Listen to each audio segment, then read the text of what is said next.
Alhamdulillahi Rabbil Alamin, wassalatu wassalamu ala nabiyina Muhammadin wa ala alihi wa sahbihi ajma'in, amma ba'd.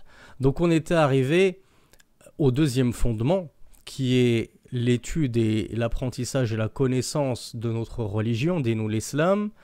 On avait vu que l'islam était composé de trois composantes. Donc l'islam au sens large, notre religion au sens large était composée de trois composantes. Il y a tout d'abord l'islam, puis al-iman, puis al-ihsan. Donc on avait étudié dans un premier temps ce qu'était qu'al-islam. Et Cheikh Mohammed ibn Abdel Wahhab nous avait expliqué que l'islam, c'était l'attestation qu'il n'y a d'autre Dieu qu'Allah, que Mohammed est le messager d'Allah, de faire la prière, de jeûner Ramadan, de sortir la zakat, etc., etc. Puis nous avons expliqué en détail, Cheikh avait commencé à expliquer en détail le premier pilier de l'islam qui était la double attestation de foi. Donc on avait vu en détail ce que signifie il n'y a d'autre Dieu qu'Allah. On a vu en détail ce que signifie j'atteste que Mohammed est le messager d'Allah. Maintenant on va voir, non pas en détail, puisque le Cheikh ne l'a pas détaillé, mais on va voir succinctement les preuves de la prière, de la zakat, du jeûne et du pèlerinage dans notre religion. Donc Cheikh Mohammed ibn Abdel Wahhab rahmatullahi alayhi disait dans son épître les trois fondements wa dalilu salah, et les preuves de la prière, wa zakah, et l'aumône légale, wa tafsir at-tawhid, et l'exégèse ou l'explication du tawhid, de l'unicité d'Allah. Qawluhu ta'ala, c'est sa parole à Allah subhanahu wa ta'ala. Wa ma umiru illa liya'budu Allah mukhlissina lahu ad-din hunafa wa yuqimu as-salah wa yu'tu az-zakah wa dhalika dinul qayyimah. Donc Allah azza wa jalla nous dit, et ils n'ont été ordonnés que d'adorer Allah en toute ikhlas, en mukhlissina lahu, c'est-à-dire en toute exclusivité, en lui vouant l'adoration, la religion en toute exclusivité. Hunafa, c'est-à-dire selon la religion d'Abraham, et comme on va le détailler d'ailleurs. Wa yuqimu as-salah, et de s'acquitter de la prière. Donc c'est-à-dire ils n'ont été ordonnés que d'adorer Allah en toute exclusivité, de s'acquitter de la prière, de s'acquitter de l'aumône légale, la zakat, et ceci est la religion de la rectitude. Donc on poursuit les propos de Cheikh Mohammed ibn Abdel Wahhab avant d'entamer le sharh de Mohammed ibn Ibrahim rahmatullahi alayhima.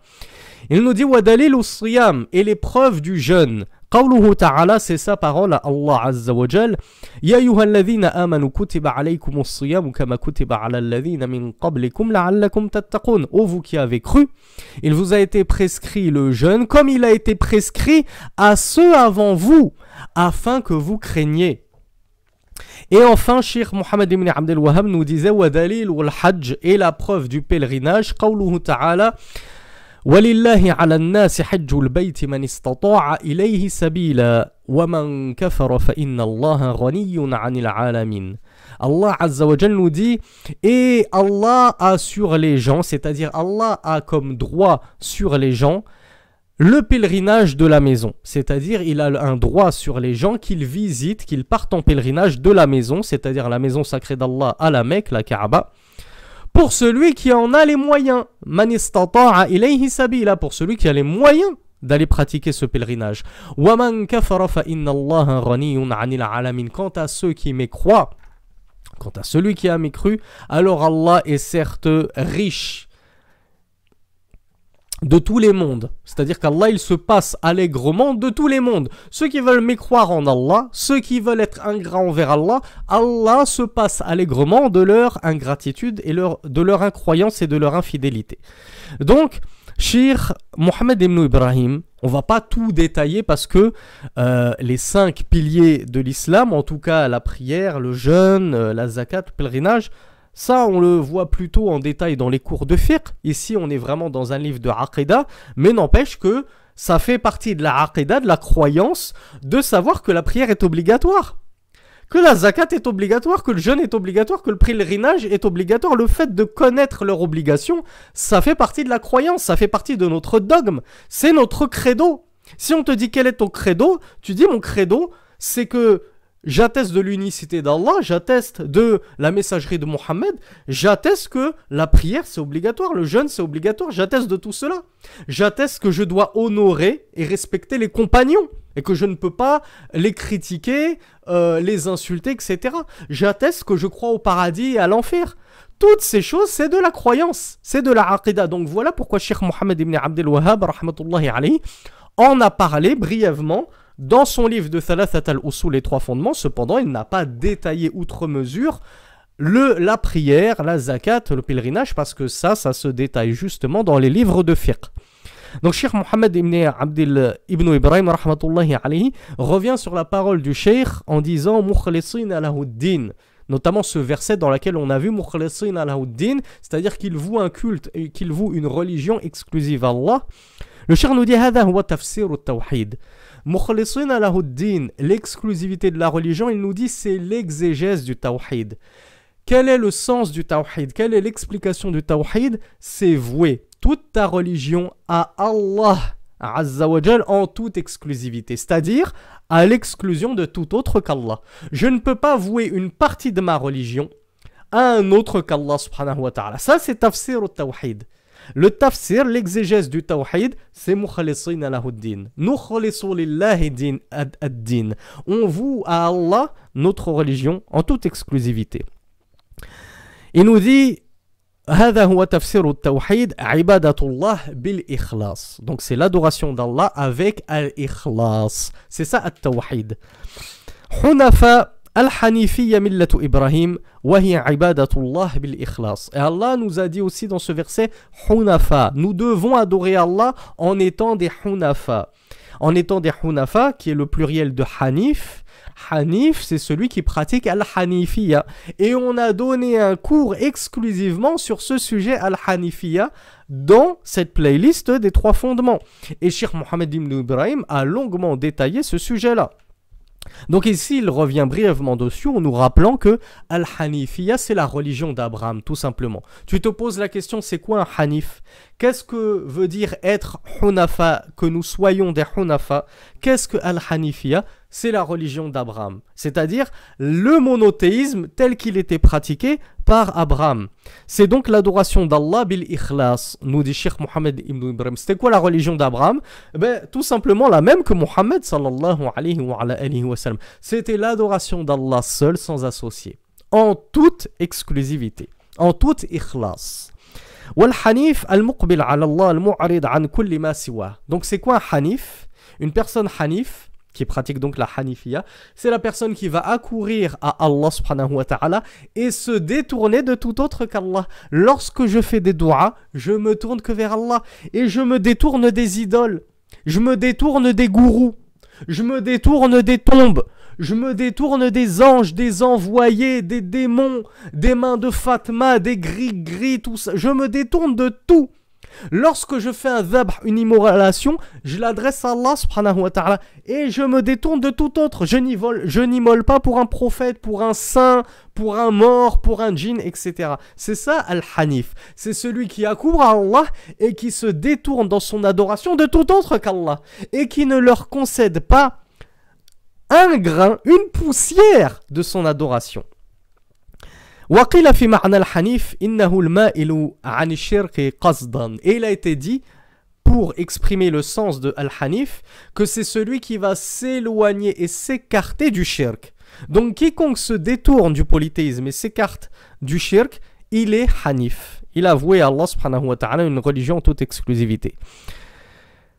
Yu'tu zaka, donc ça se passe de commentaires. Wa dhalika dinul qayyimah. Donc Allah Azza wa Jal a conclu son verset en nous disant « Et ils n'ont été ordonnés que d'adorer Allah en toute exclusivité, de pratiquer la prière, de s'acquitter de la zakat, l'aumône légale, et ceci est la religion de la rectitude. » Cheikh Mohammed ibn Ibrahim nous dit « Yani al-millatul qayyima, yani al-mustaqima, faja'ala ma dhakara huna huwa al-millatul qayyima. » Cheikh Mohammed ibn Ibrahim il nous dit « Allah ici, dans ce verset, il nous a expliqué c'était quoi la religion droite. La religion de la rectitude, elle repose sur quoi? Elle repose sur At-Tawhid, l'unicité d'Allah subhanahu wa ta'ala, le désaveu du shirk, l'éloignement du polythéisme, sur la prière et la zakat. Celui qui fait tout ceci, il est sur la religion droite. Ensuite, Mohammed ibn Abdel Wahhab rahmatullahi alayhi, nous parlait des preuves du jeûne. Il nous avait dit qu'Allah Azza wa Jal a dit dans le Coran, oh, vous qui avez cru, on vous a prescrit le jeûne comme il a été prescrit à ceux avant vous, afin que vous craigniez.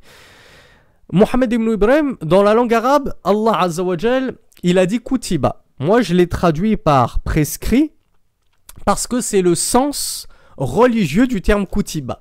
Quant à ceux qui, je l'espère, avec tous les rappels que j'ai fait dessus, aussi bien en vidéo qu'en publication, je l'espère que maintenant, tous ceux qui m'écoutent ont un pied dans la langue arabe. C'est-à-dire que vous avez au moins commencé à déchiffrer les lettres de la langue arabe et que vous en êtes au moins au tome 1 de Médine ou au tome 1 de je ne sais quel livre, mais au moins que vous avez commencé. Vous n'êtes pas là sans même pas arriver à déchiffrer le bas du noun.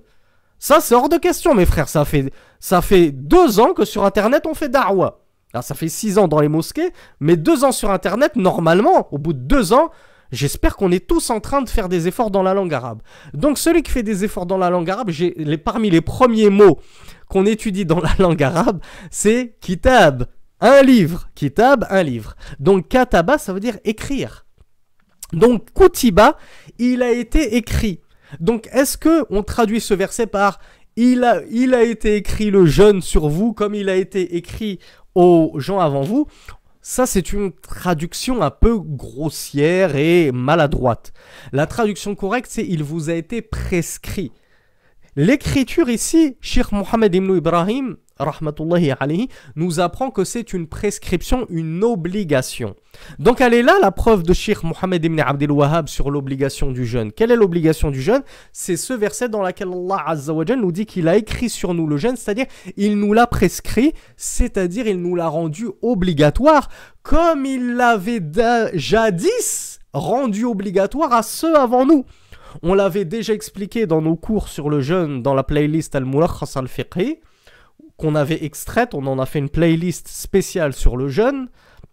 On avait dit que le jeûne n'est pas une invention musulmane, ça a toujours existé.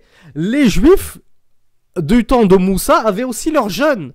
Les Banu Israël du temps de Isa, Jésus fils de Marie, avaient aussi leur jeûne. Donc Allah il nous a imposé le jeûne comme il l'avait déjà imposé aux générations avant nous.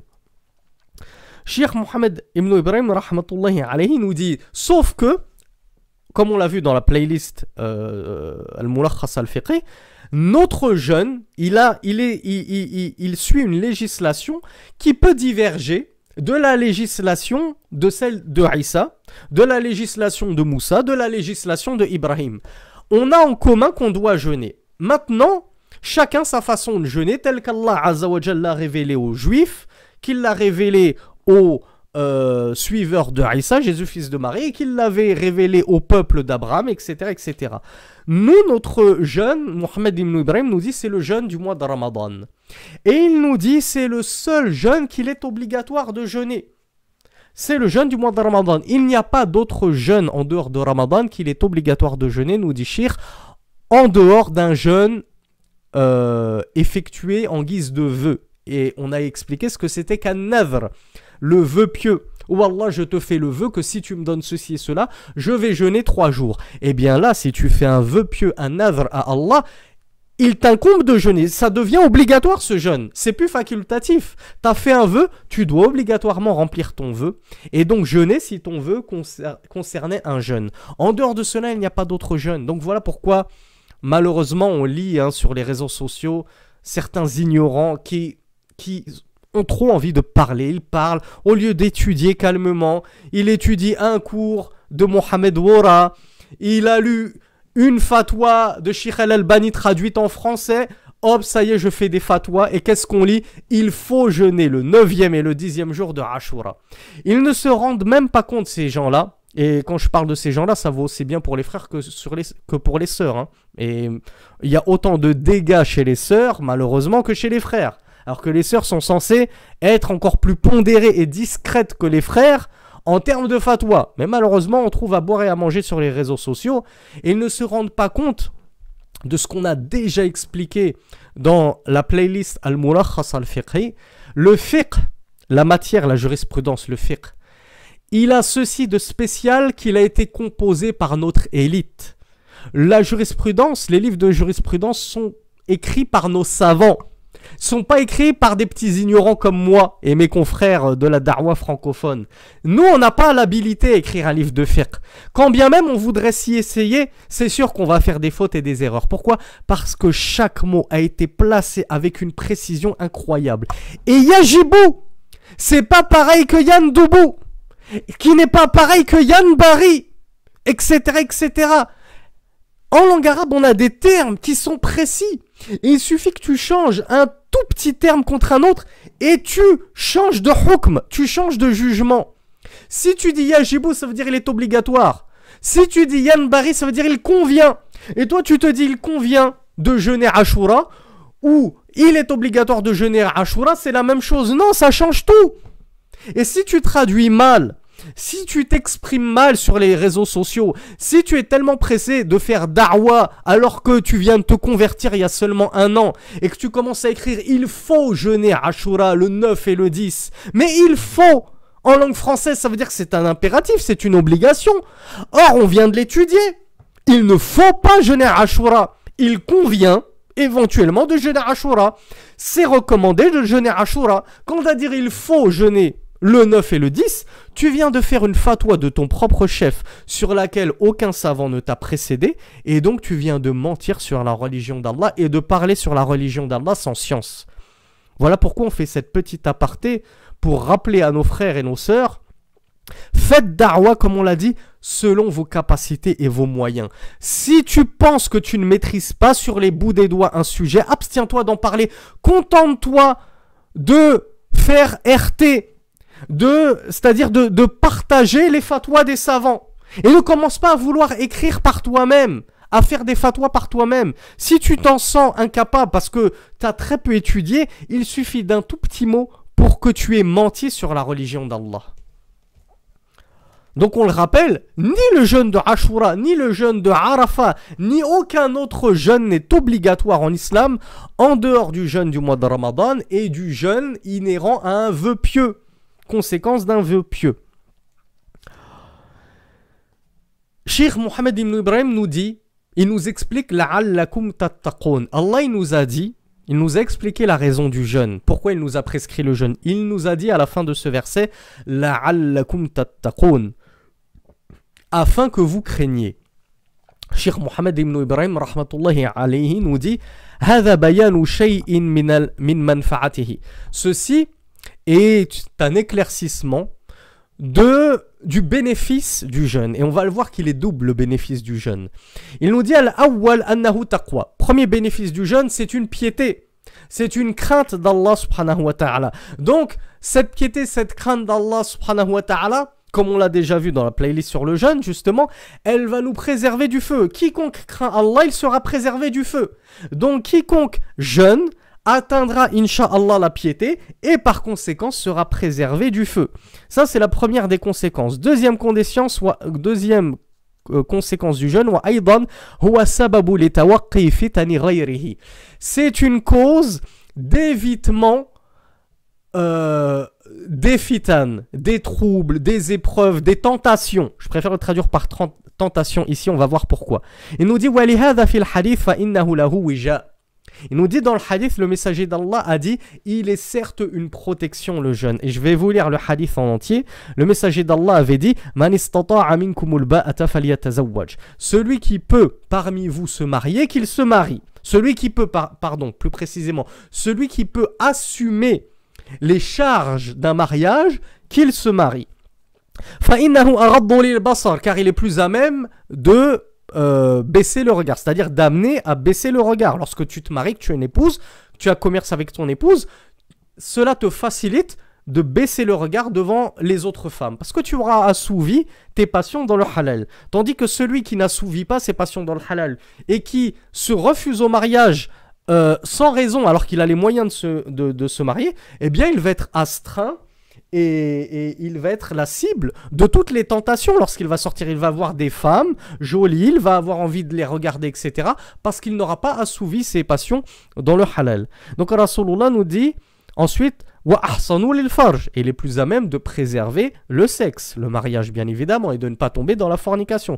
Wa man lam yastati', c'est là où voulait en venir le Cheikh Mohammed ibn Ibrahim. Et celui qui ne peut pas, c'est-à-dire qu'il ne peut pas se marier parce qu'il n'a pas les moyens de se marier, fa alayhi bis sawm, qu'il jeûne, fa innahu lahu wija, car il est pour lui une protection. Donc c'est le messager d'Allah sallallahu alayhi wa sallam qui nous explique que le jeûne, c'est une protection contre toutes ces fitanes. Fitan, pluriel de fitna. Toutes ces tentations, la tentation des femmes, la tentation de la fornication, la tentation de regarder des jolies filles sur Instagram, sur TikTok, etc. Jeûne, si tu ne peux pas te marier, jeûne, ça cassera tes shahwat, tes passions, tes envies et tes désirs. Donc ça, c'est le double bénéfice du jeûne. Premier bénéfice et le plus important, c'est qu'il te protégera dans l'au-delà du feu par la permission d'Allah, puisqu'Allah Azza wa Jal a révélé à son prophète Mohammed sallallahu alayhi wa sallam que chaque jour de jeûne, jeûner pour Allah subhanahu wa ta'ala, c'est 70 années d'évitement de l'enfer. Allah t'éloigne de l'enfer de 70 années. Il se peut que Allah t'avait condamné à 500 ans d'enfer, mais parce que tu as jeûné une semaine, 2 semaines, 3 semaines, 1 mois, Allah t'a délivré du feu de l'enfer de ces 500 années en enfer pour le prix d'une semaine de jeûne. Cheikh Mohammed ibn Ibrahim nous dit wa fil hadith wa sawmu junnah. Il y a un deuxième hadith que je pense qu'on va étudier, Inch'Allah, oui, on va étudier dans les Arba'in al-Nawawiyya, Inch'Allah, où le messager d'Allah a dit wa sawmu junnah, et le jeûne est une protection. Donc encore une fois, ça coïncide avec ce qu'on vient de voir. Le jeûne, nous dit Cheikh Mohammed ibn Ibrahim, c'est une protection contre les péchés dans cette dunya.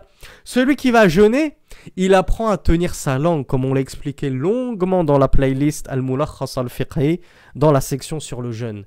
Celui qui jeûne, il apprend à tenir sa langue parce qu'il sait que chaque gros mot qui sort, chaque insulte qui sort, chaque médisance, chaque calomnie, chaque diffamation, chaque grossièreté, ça diminue de son jeûne. Comme l'a dit le messager, ça diminue de la récompense de son jeûne. Comme l'a dit le messager d'Allah sallallahu alayhi wa sallam, combien ne jeûnent pas tandis qu'il ne leur est inscrit de leur jeûne que la moitié, que le tiers, que le quart, etc., etc., jusqu'à ce qu'il ne reste plus rien de la récompense de leur jeûne.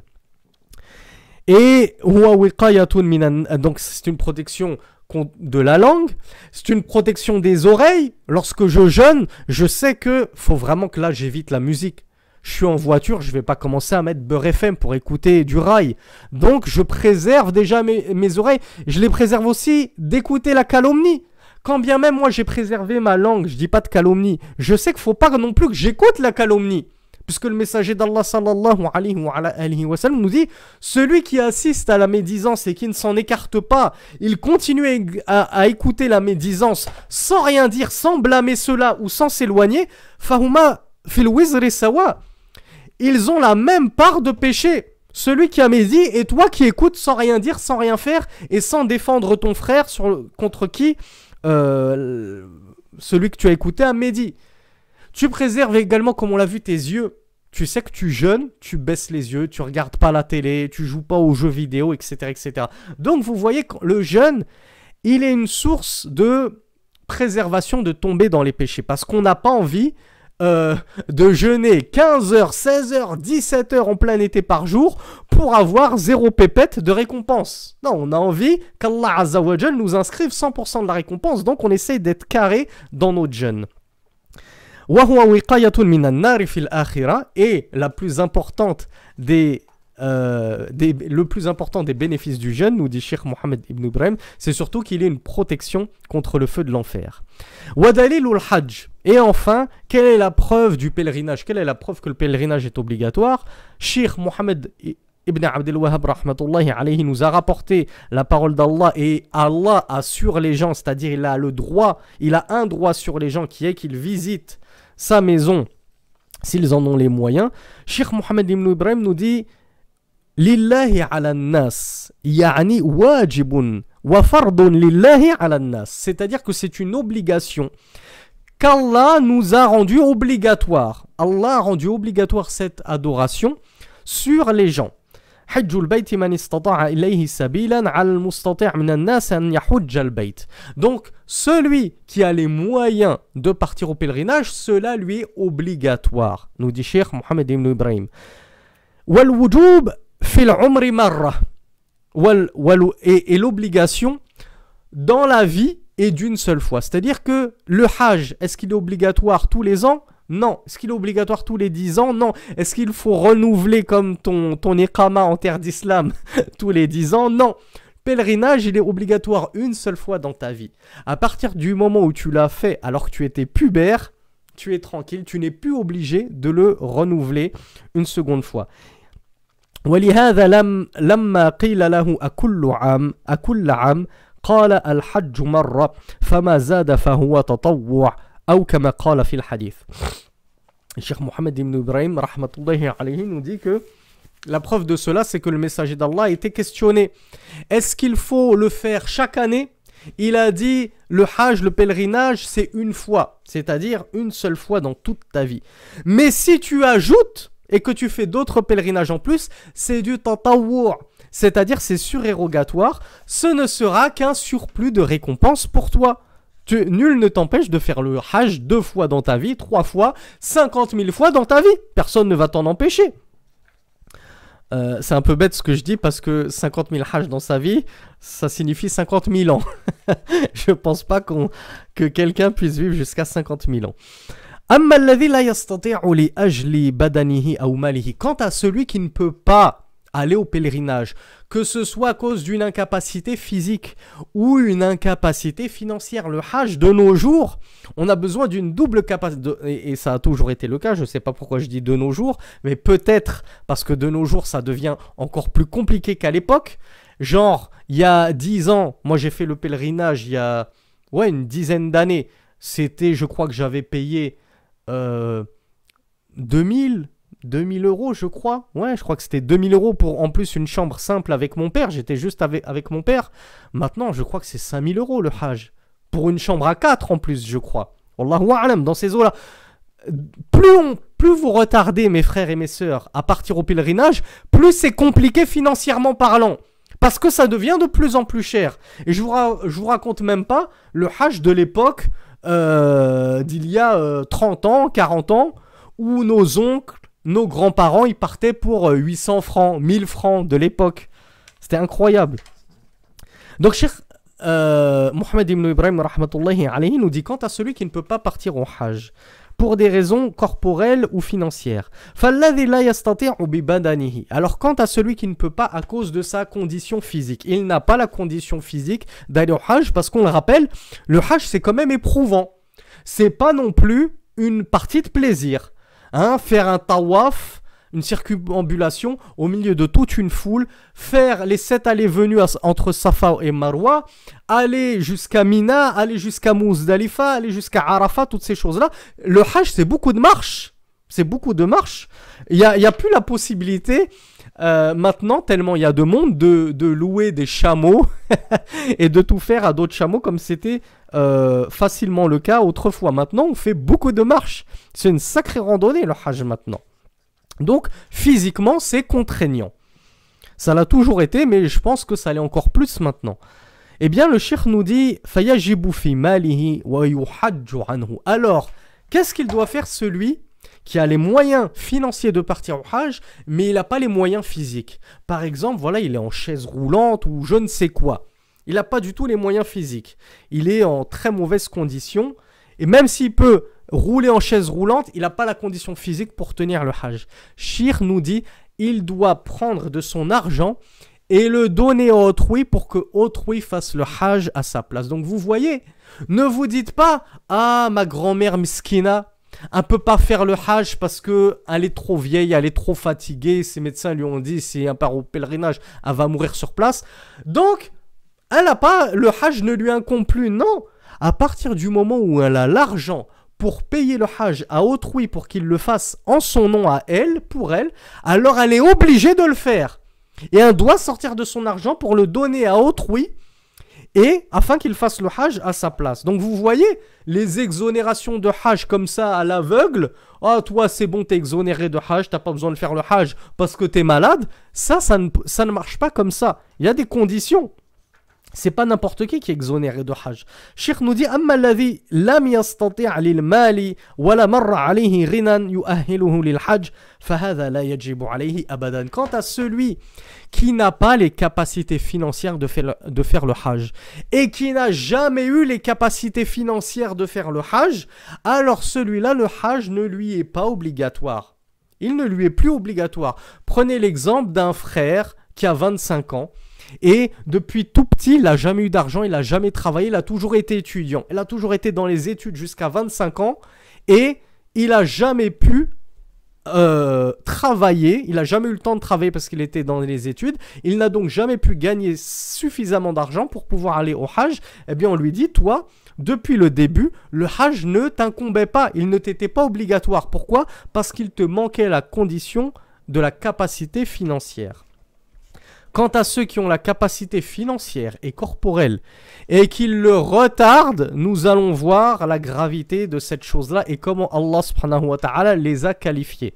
Ça va, je l'espère, vous faire froid dans le dos et je l'espère vous réveiller et vous inciter à accourir à répondre à cette obligation. Allah Azza wa Jal nous dit celui qui mécroit. Et on l'a déjà expliqué dans je ne sais plus quel cours. Al-Kufr, il a deux sens. Il peut signifier mécroire dans le sens dans le sens contraire de avoir foi. Et il peut signifier être ingrat. Donc Allah Azza wa Jal nous dit celui qui mécroit ou qui est ingrat, alors Allah est riche des mondes. C'est-à-dire Allah se passe allègrement des mondes. Il est tellement riche qu'il se passe de l'ingratitude, de la générosité et de la foi des mondes. Samma ta'ala tarik al-hajj kafiran fadalla ala kufrihi. Mohammed ibn Ibrahim nous dit, regardez dans ce verset, Allah Azza wa Jal a nommé celui qui délaisse le hajj kafir. Alors que l'on opte pour la traduction mécréant ou qu'on opte pour la traduction ingrate, comme on dit adnahuma murr. Kilahuma murrun wa adnahuma shar. Kilahuma shar wa adnahuma murr. Je ne me rappelle plus de l'expression en arabe. Les deux sont un mal, sont mauvais. Et le moindre de ces deux mots, est déjà très grave. Que tu sois qualifié d'ingrat par Allah, ton Seigneur, qui te traite d'ingrat, après toutes les ni'am, les bienfaits qu'il t'a octroyés, toutes les faveurs qu'il t'a octroyées, il t'a octroyé la santé, il t'a donné des biens, il t'a donné de l'argent, il t'a tout donné pour te permettre d'aller au hajj. Et toi, tu ne fais pas le hajj? Tu préfères aller te payer des vacances à Phuket, je ne sais pas comment on dit. Tu préfères t'acheter une Mercedes, tu préfères t'acheter ceci et cela. Tu préfères économiser et puis gratter un crédit à la banque pour devenir propriétaire d'un pavillon 6 pièces. C'est pas de l'ingratitude, ça? Après tout ce qu'Allah il a fait pour toi, de retarder le hajj et de le faire passer, comme on dit, comme étant le cadet de tes soucis, la dernière de tes priorités. Je te rappelle que le hajj c'est le 5e pilier de l'islam. On vient de le voir, c'est une obligation. C'est pas une option, c'est pas un choix, c'est pas un plus.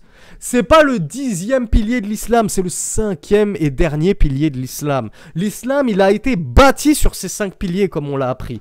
Et toi, tu es là et c'est comme si tu avais fait du 5e pilier de l'islam l'achat de ton pavillon, l'achat de ta voiture, tes voyages chaque année. Chaque année, moi, je fais le tour du monde. Un coup, c'est en Thaïlande, un coup, c'est au Brésil, un coup, c'est au Qatar, aux Émirats Arabes Unis. Et quand est-ce que tu vas la visiter, la maison sacrée d'Allah? Elle est dans ta liste de tes projets de voyage ou ça ne t'a même pas traversé l'esprit une seule fois de te dire tiens, ce serait bien quand même que je fasse un voyage à la Mecque quand même pour m'acquitter du hajj. La suite, on verra plus tard. Qu'Allah me facilite la suite pour avoir les moyens de me payer d'autres voyages. Mais ma priorité, normalement c'est le hajj. Donc, Cheikh Mohammed ibn Ibrahim nous dit, Allah il a nommé celui qui abandonne le hajj kafir. Donc mécréant ou ingrat, selon l'explication qu'on donne. Mais ici, Cheikh, il va préciser quel est le sens qu'il faut retenir ici. Il nous dit Allazi ma yasumu ma huwa bil kafir. Celui qui ne jeûne pas, on ne dit pas qu'il est kafir, qu'il est mécréant. Idha aqarra bil wujub, bien sûr, s'il reconnaît l'obligation du jeûne. S'il dit je sais que le jeûne c'est obligatoire, mais par faiblesse de foi je ne jeûne pas, il est croyant. D'accord? On ne dit pas qu'il est mécréant. Wa kadhalika al-hajj. Cheikh Mohammed ibn Ibrahim nous dit et ainsi est le pèlerinage. Donc rassurez-vous, Allah Azza wa Jal ici il a dit qu'il est kafir, mais Cheikh ibn Ibrahim nous dit celui qui reconnaît l'obligation du hajj, il n'est pas kafir dans le sens de mécréant, dans le sens qu'il est sorti de l'islam. Non, il est kafir dans le sens que c'est un gros ingrat. C'est un ingrat total par rapport à tout ce qu'Allah Azza wa Jal il a fait pour lui. Il nous dit idha lam yajhad. Il n'est pas mécréant si il ne renie pas l'obligation du hajj. Wa in jahada wa law fa'ala fa huwa kufr. Et Cheikh Mohammed ibn Ibrahim nous dit mais s'il renie l'obligation du pèlerinage, non, mais il n'y a pas de pèlerinage en islam, c'est pas obligatoire. C'est recommandé, c'est sunnah, mais c'est pas obligatoire. Eh bien, Cheikh Mohammed ibn Ibrahim nous dit celui qui renie l'obligation du hajj, quand bien même il pratiquerait le pèlerinage, il irait où il y est déjà allé. Mais il dit, mais moi je considère pas que c'était obligatoire, je l'ai fait, mais juste pour avoir de la récompense en plus, mais c'est pas obligatoire. Eh bien, Cheikh nous dit ça c'est du kufr. Là par contre c'est de la mécréance qui te fait sortir de l'islam. Ainsi se termine ce bref cours sur les 5 piliers de l'islam et leurs preuves. Prochain cours, Inch'Allah, sur la deuxième composante de la religion de l'islam de manière globale. La deuxième composante, c'est Al-Iman, la foi. Hada wallahu a'lam. Wa sallallahu ala nabiyyina Muhammad. Walhamdulillahi rabbil alamin.